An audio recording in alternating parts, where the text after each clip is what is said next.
পাহাড়ে হামলা, সংঘর্ষ ও সহিংসতার জেরে দ্বিতীয় দিনের মতো অবরোধে কার্যত অচল খাগড়াছড়ি ও রাঙামাটি। ঢাকা, চট্টগ্রামের সাথে বন্ধ আছে পণ্য ও যাত্রীবাহী যান চলাচল। হামলা সহিংসতার শঙ্কা থাকায় অনেকেই খোলেনি দোকান। যান চলাচল বন্ধ আছে। এখন আমাদের নিত্যপণ্য জিনিস, পেঁয়াজ, রসুন, ওগুলা যেগুলো আসার কথা ওগুলা তো আসতে পারে না। দিন আনি দিন খাই, কথা বুঝছেন, আর আমরা রিস্ক নিয়ে যাওয়া আসা করতেছি। অবরোধের সমর্থনে রোববার সকালে খাগড়াছড়ি সাজেক সড়ক, পানছড়ি রামগড় সড়কে টায়ার জ্বালিয়ে বিক্ষোভ করে অবরোধকারী যুগ্ম ছাত্র জনতা।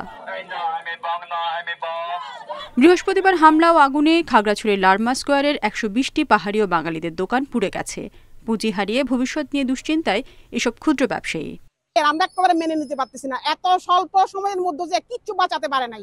লুটপাট করে নিয়ে গেছে, আমাকে ফোন করে জানায়, এরপরে তো আগুন ধরা দিয়ে সবকিছু শেষ।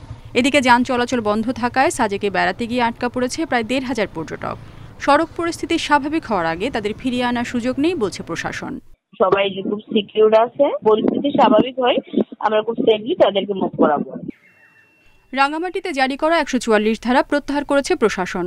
শহরের পরিবেশ কিছুটা থমথমে হলেও কোনো সংঘর্ষ বা সহিংসতার ঘটনা ঘটেনি। তবে গুজব ছড়িয়ে অস্থির করা হতে পারে পাহাড়, এমন শঙ্কায় স্থানীয়রা। গুজবের মতো, যেমন রাত্রেও ঘুমাতে পারি না, এদিক থেকে আতঙ্ক, এদিকে আতঙ্ক। আতঙ্কের ভিতরে আছি, মানে বলার মতো না। এটা একটা আমরা শান্তিপূর্ণ একটা সমাধান চাই। এদিকে রোববার সকালে ঘটনাস্থল পরিদর্শন করেছেন রাঙামাটি জেলা প্রশাসক, পুলিশ সুপার, সেনা ডিভিশন কমান্ডার সহ জেলার ঊর্ধ্বতন কর্মকর্তারা। কোনো অপরাধকারী যে আইন হাতে তুলে নিয়েছে তিনি কোনোভাবে ছাড়া পাবেন না। আমরা আহ্বান জানাবো সবাইকে এই পরিস্থিতি নিয়ন্ত্রণে সবাই যেন মিলেমিশে আমরা ভূমিকা রাখি। রাঙামাটিতে সহিংসতার ঘটনায় এখন পর্যন্ত ২টি মামলা হয়েছে। রেশমি নন্দী, ইন্ডিপেন্ডেন্ট নিউজ। ৮ অক্টোবর শুরু হচ্ছে দুর্গাপূজা। পূজায় ভারতে ৫ বছর ধরে ইলিশ রপ্তানি করা হয়, কিন্তু দায়িত্ব নিয়েই রপ্তানি না করার ঘোষণা দেন মৎস্য ও প্রাণী সম্পদ উপদেষ্টা। শনিবার ভারতে ৩,০০০ টন ইলিশ রপ্তানির অনুমোদন দেয় বাণিজ্য মন্ত্রণালয়। এই সিদ্ধান্তে অসন্তোষ জানান ফরিদা আক্তার।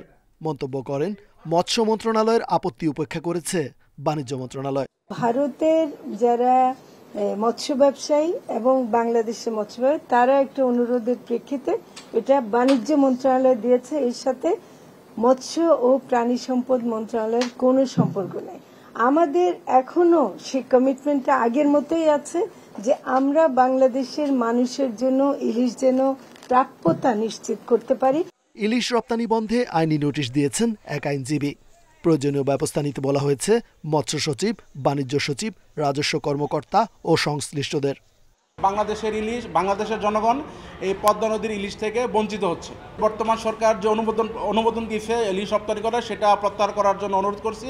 নইলে আমরা এখানে ৩ দিনের সময় দিচ্ছি, যদি তারা প্রত্যাহার না করে আমরা মহামান্য হাইকোর্টে রিট পিটিশন দায়ের করব। বাংলাদেশ থেকে যে পরিমাণ ইলিশ রপ্তানি হয়েছে তা উৎপাদনের মাত্র 0.29%। এদিকে ১৩ অক্টোবর থেকে ৩ নভেম্বর পর্যন্ত ইলিশ শিকার বন্ধের নির্দেশ দেওয়া হয়েছে।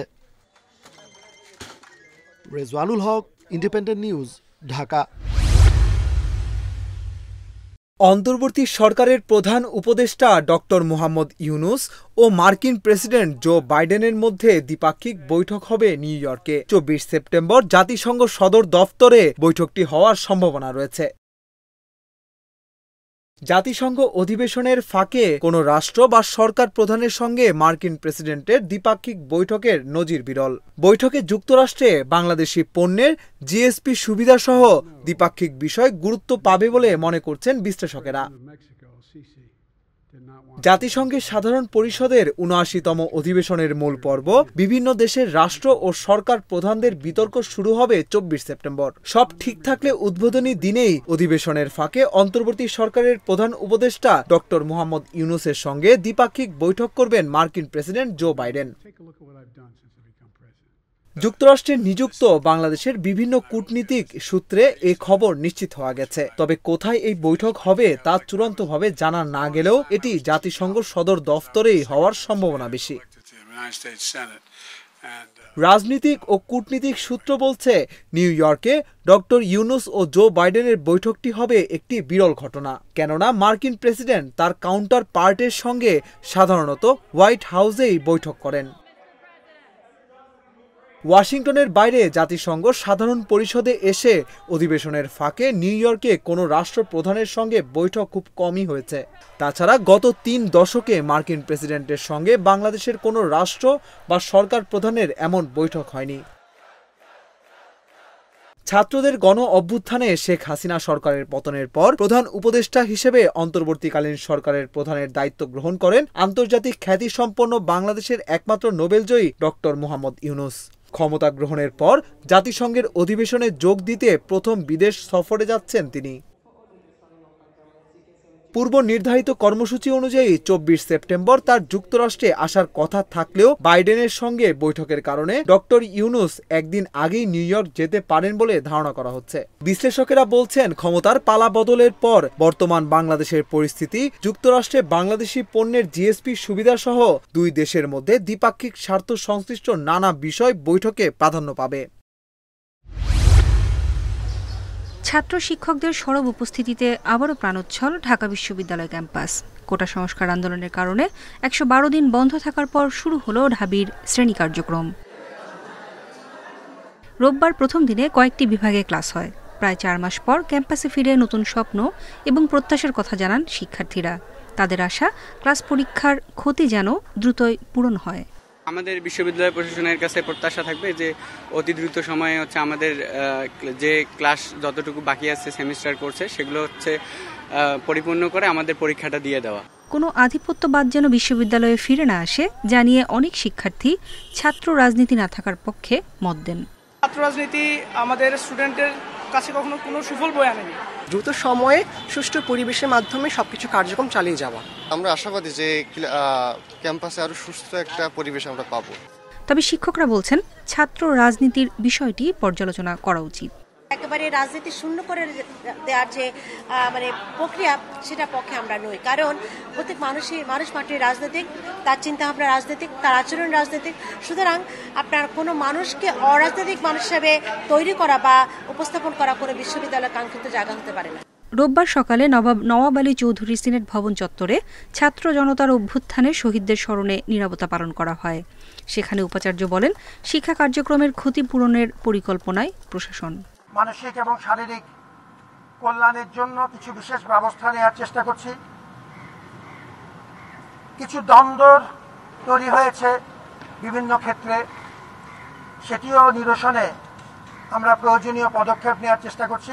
শিক্ষক শিক্ষার্থীরা যে মানসিক ট্রমার মধ্য দিয়ে গেছে তা কাটিয়ে উঠতে সবার সহযোগিতা চান ঢাকা বিশ্ববিদ্যালয়ের উপাচার্য।